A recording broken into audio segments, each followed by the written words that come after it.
C'est en faisant de la veille, en faisant ces recherches-là, que par exemple j'ai pu découvrir pour la blockchain, qu'on essaye de l'exploiter.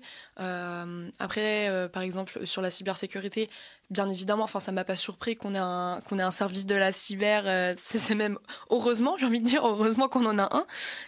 Mais oui, qu'il y ait autant de veille, qu'il y ait même un service dans l'entreprise spécial dans la transformation, c'est à appliquer les nouvelles technologies dans notre quotidien. Donc oui, c'est dans l'intérêt du secteur, en tout cas, de s'intéresser à ces nouvelles technologies.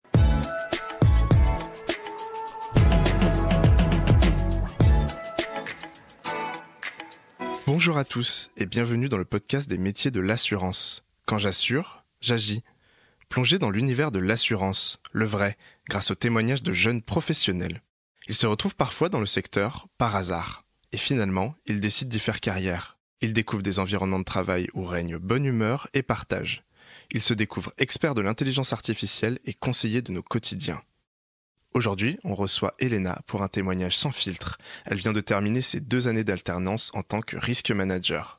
Bonjour Elena. Bonjour. Elena, concrètement, dans une société d'assurance, ça se traduit comment, risk manager ? Un risk manager, alors donc c'est l'activité de la gestion des risques informatiques. Donc en fait, on va gérer tous les risques qui existent dans l'informatique. Les missions que j'ai pu avoir pour le management des risques, c'était à la fois c'était des risques au niveau de la cybersécurité, parce qu'il existe effectivement beaucoup de risques différents. C'était des risques liés à la cybersécurité. Donc par exemple, j'avais des missions de contrôle interne. Contrôle interne, c'est on va vérifier que les processus de l'entreprise sont bien mis en place, que les différentes activités en fait sont bien faites. Et de l'autre côté, j'avais la sensibilisation à la cybersécurité des collaborateurs. Et en fait, ça passe aussi par ça, la gestion des risques. Gros enjeu sur la cybersécurité parce qu'aujourd'hui, les outils technologiques, ils sont partout dans l'assurance ? Exactement. Et pas seulement dans l'assurance, aussi dans différents secteurs. Mais c'est vrai que dans l'assurance, en fait, tout passe par un site internet, par une application, et tous les échanges dans l'entreprise en interne aussi passent en fait par les outils informatiques. Dans l'assurance, vous pouvez trouver des agents, des courtiers, plein d'autres acteurs. Et ces acteurs-là doivent déjà gérer leurs affaires et d'un autre côté aussi communiquer avec leurs clients. Les données, elles passent d'un système à un autre, on a besoin de les sécuriser parce que sinon, on l'a vu avec les hôpitaux, les différentes entreprises, la fuite de données, et c'est une valeur, c'est l'or aujourd'hui, les données dans les entreprises. Comment on arrive à faire de la technique dans une société d'assurance ? Comment on y arrive ? Par hasard. Vraiment par hasard. En fait, j'avais déjà fait plusieurs alternances avant et je me suis dit, donc je cherchais, j'avais pas d'idée en particulier pour une nouvelle alternance.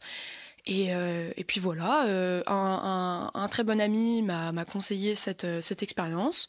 J'ai fait des recherches et franchement, par hasard. Parce qu'en fait, on n'y pense pas, on se dit, pourquoi pas. En fait, dans notre imaginaire, en tout cas en tant qu'étudiant, je trouve, c'est un peu éloigné de ce qu'on connaît, l'assurance, la banque. Tu peux pas le toucher si tu veux, tu vois. T'as pas le produit final. C'est vrai que c'est peut-être ça qui peut freiner l'accès à l'assurance. Comment c'est de travailler dans la technique, dans une société d'assurance en tant que femme ?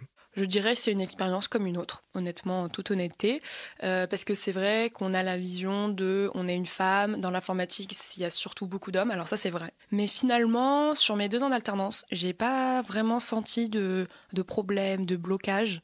On est vraiment très bien accueillis, surtout dans l'informatique. Alors c'est vrai, dans l'informatique, sur une équipe de 10 personnes, on était 2 femmes. Mais c'est pas du tout un problème.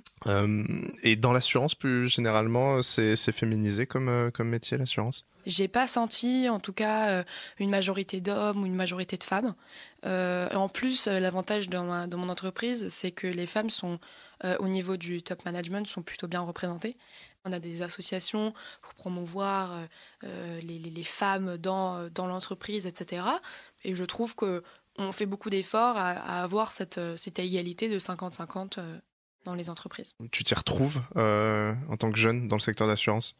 Oui, on avait une bonne promotion d'alternants Donc en fait, il y a des jeunes, et puis ces jeunes-là vont poursuivre en CDI après leur alternance pour la plupart. Et finalement, en fait, petit à petit, ça devient... Il y a de plus en plus de jeunes dans l'entreprise. Et oui, en fait, tu t'y retrouves assez facilement. Parce que justement, on veut vraiment développer l'alternance et accueillir ces nouveaux talents dans l'assurance. Est-ce que tu sens un engouement du secteur de l'assurance pour les jeunes dans les recrutements? Tu sens qu'il y a une recherche des jeunes ou pas? Une recherche des jeunes, oui. Une recherche des jeunes, oui, parce que justement, c'est ce que je disais, en fait, on a une politique, l'entreprise a une politique de recrutement pour ces jeunes-là, pour ces jeunes talents, les stagiaires, les alternants, et même, en fait, pour les personnes qui viennent de finir leur CDI, pour que ce soit leur premier emploi. On a vraiment un engouement, une volonté de recruter ces jeunes profils. Tu te sens écouté? Est-ce que tu sens de la confiance? Oui, c'est vrai qu'on se sent en fait en confiance. J'ai envie de te dire, en fait, une fois que j'ai intégré l'entreprise, tu commences tout de suite à être... Enfin, tout de suite. Tu t'adaptes bien, tu es bien accueilli, tu as des journées de onboarding, on appelle ça, en fait, des journées où on va t'intégrer. Tu as des suivis réguliers avec les RH. En fait, je pense que tout ça, ça contribue au fait que si tu as des interrogations, tu peux poser des questions. En plus, en ayant fait 3 ans d'alternance, en fait, je me suis sentie vraiment intégrée et il n'y avait pas de souci à ce sujet-là. Tu trouves que c'est un secteur qui est moderne, qui se renouvelle, le secteur de l'assurance? C'est vrai qu'on va essayer de tendre à aller vers les nouvelles technologies, etc. Par exemple, explorer la blockchain, s'intéresser à l'informatique quantique, etc. Ce genre de sujet. Même dans le secteur de l'assurance, vous vous intéressez aussi à ce genre de technologie? Bien sûr, pour voir en fait comment est-ce que ça peut nous être bénéfique, est-ce que déjà c'est possible, quand est-ce que ça va arriver. En fait, on essaye vraiment aujourd'hui en plus d'être à l'affût de ces nouvelles technologies, d'être pas les premiers, mais en tout cas un des premiers à le mettre à contribution dans nos services. Donc oui, c'est dans l'intérêt du secteur en tout cas de s'intéresser à ces nouvelles technologies. Le secteur de l'assurance est très porteur sur les nouvelles technologies, du moins très dans la découverte, l'utilisation de ces dernières. Oui, tout à fait. Tout à fait. Par exemple, si on parle de la blockchain, dans le cadre d'assurance, ça peut être très très bien. Par exemple, il me semble qu'il y en avait une des assurances qui l'avait utilisée, en tout cas en test, pour le remboursement automatique des problèmes de réservation d'avion. En fait, c'est pas très bien dit, mais voilà. En fait, lorsque le client va réserver et si jamais il y a un problème, le vol n'a pas pu être fait, etc., pour que ce soit des remboursements assez automatiques. Voilà, donc on va essayer d'exploiter ce type de technologie. Donc vraiment, il y a ce regard un peu veille, un peu pionnier même. Oui, tout à fait. Comment est-ce qu'on peut les intégrer dans nos services pour voilà, et surtout qu'on a vraiment envie d'être, on va dire, les premiers sur la technologie, voilà, toujours dans l'innovation. Voilà. Est-ce qu'il y a une difficulté dans ton métier, dans la cyber, pour expliquer le concept à d'autres collaborateurs? En fait, donc dans les entreprises, je pense que tout le monde va s'y retrouver, on fait des campagnes de phishing. En fait, on a la fraude au président qui va où la personne, donc l'attaquant, va se faire passer pour le président de l'entreprise et qui va te demander de faire une action très urgente. Par exemple, il va bonjour, nanana, alors je te fais vraiment très confiance, surtout tu le dis pas absolument pas, j'ai envie que tu fasses ce virement très vite. Donc voilà, l'objectif derrière, c'est avec l'ingénierie sociale de rentrer en confiance avec cette pauvre personne qui va se faire attaquer. Alors certains des collaborateurs cliquaient sur ces mails-là et on avait donc la liste de ces personnes-là. L'objectif derrière, pour moi et un autre des personnes de mon équipe, c'est de sensibiliser. On expliquait donc pourquoi c'est important, pourquoi en fait c'est important de ne pas cliquer, quelles sont les conséquences derrière. Et en fait, ce qui est intéressant, c'est que tu as du public de mon âge jusqu'à des personnes qui vont bientôt aller à la retraite. Donc il faut vraiment que tu tu vulgarises tes propos au maximum. C'est vrai qu'on a ce cliché de penser que c'est forcément les personnes âgées qui connaissent pas l'informatique et puis les jeunes, vu qu'ils sont nés entre guillemets avec les portables, ils connaissent, alors qu'en fait pas du tout, ils sont aussi tout autant victimes. Ah oui, vraiment on a de toutes les tranches d'âge. j'ai envie de dire, on en reçoit tellement des mails aujourd'hui qu'on prend la statistique, je crois que c'est maximum 5 secondes pour lire un mail. Justement, j'ai envie de te dire même que les personnes qui vont peut-être bientôt arriver à la retraite, ils vont prendre plus leur temps que les jeunes qui veulent aller plus vite. Tu dois tout sécuriser aujourd'hui, tout. Rien que les hôpitaux, tu vois, par exemple. Moi, je trouve le sujet des hôpitaux, et qui est un peu aussi lié à l'assurance, parce que tu as les données médicales des personnes. Les hôpitaux, je ne sais pas si tu as vu, par exemple, en fait, je vais pas donner l'exemple, parce que quasiment toute la France a été touchée par ça. Par exemple, je crois que c'était Corbeil-Essonnes. En fait, les outils médicaux dans les hôpitaux, ils sont connectés au système d'information, ils sont contrôlés par l'informatique. Si ça crache, tout crache, enfin tout... puis ça peut faire des dégâts, mais énormes. En fait, c'est des données vraiment très, très, très, très, très sensibles. Bon, après, on a quand même le RGPD qui permet de pas stocker toutes les données, toutes les données. Tu vas quand même voir la légitimité. Est-ce que c'est légitime de stocker ces données-là?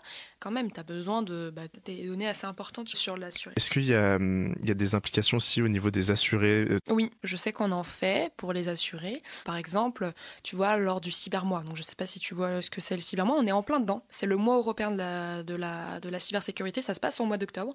Donc, en fait, les entreprises vont davantage faire de campagnes de sensibilisation, d'outils, etc. Et donc, j'ai pu faire quelques articles dans le cadre du cybermois sur le site vitrine pour les assurés. Le sens, l'utilité, est-ce que tu le sens, toi, dans ton métier au quotidien? Oui, quand même.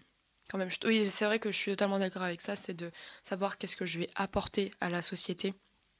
Parce qu'en fait, c'est vrai que tu as l'image de, et c'est vrai, hein, tu vas venir, tu vas être sur ton ordinateur, tu vas prendre ta pause déj, tu vas revenir sur ton ordinateur, tu vas fermer tu vas être sur ton téléphone. En fait, t'es tout le temps entouré par la technologie. Dans l'entreprise, tu es tout le temps derrière ton ordinateur. Il faut avoir du sens. Tu vois, par exemple, le boulanger qui va aller faire son pain, il a son sens, il va vendre du pain, il va faire quelque chose. Tu as besoin de trouver du sens. Et je trouve dans la sécurité et dans l'assurance, tu retrouves ce sens-là qui est de j'ai besoin de sécuriser, je vais sensibiliser ces personnes-là pour telle raison. En fait, tu sais pourquoi tu vas le faire. Et oui, effectivement, pour moi, c'est très, très, très, très, très important de trouver le sens, l'utilité en tout cas de ton métier. Avoir un impact et de voir quel sera le produit derrière, quelle sera la valeur ajoutée derrière. Par exemple, c'est pour ça que le secteur aussi de l'entreprise est important. Tu vois, quand tu vas être et ça on en parlait juste avant, c'est que c'est un peu flou, on va dire, l'assurance, mais si tu essayes de creuser un petit peu derrière, tu vois aussi quel impact tu as et tu vois que tu es essentiel pour les vies des personnes. Tout le monde aujourd'hui a besoin d'avoir une assurance qui va permettre de couvrir les impacts de la vie des personnes. On est en plein dans le cœur de la science, finalement, le lien humain, la transmission, la communication. Oui, exactement. C'est important de privilégier et de garder en tête ce lien humain, parce qu'on l'oublie assez vite. On fait ça parce que c'est des choses importantes, c'est important pour nous de le faire, on le fait pour les collaborateurs, on le fait pour les assurés, et on a besoin d'avoir ce contact avec les différentes personnes. Par exemple, dans mon expérience, pendant mes 2 ans donc de mon entreprise, c'était très très très intéressant de pouvoir travailler avec les différents corps de métier. J'ai pu travailler avec des comptables, j'ai pu travailler avec des RH, j'ai pu travailler avec des personnes dans la communication, et c'est super intéressant en fait d'avoir ce contact humain, de parler avec beaucoup beaucoup de personnes différentes. De quoi est-ce que tu es fière dans ton parcours aujourd'hui ? Donc je dirais, c'est sur mes 5 ans d'études, d'avoir pu, dans le secteur de l'assurance en tout cas, acquérir toutes ces compétences, en plus de mon master. Et voilà, vraiment, ma fierté, c'est d'avoir pu avoir une diversité de missions et une diversité de collaborateurs. Donc ça permet d'entamer sa vie active de manière plus confiante en tout cas. Si tu devais passer un message aux jeunes qui sont en pleine orientation, qui nous écoutent, ce serait lequel ? Vraiment ne pas avoir peur de se tromper. C'est-à-dire que si tu as envie de faire quelque chose, tu testes. Merci Elena pour ton témoignage. Merci beaucoup. Vous venez d'écouter un épisode du podcast des métiers de l'assurance. Quand j'assure, j'agis.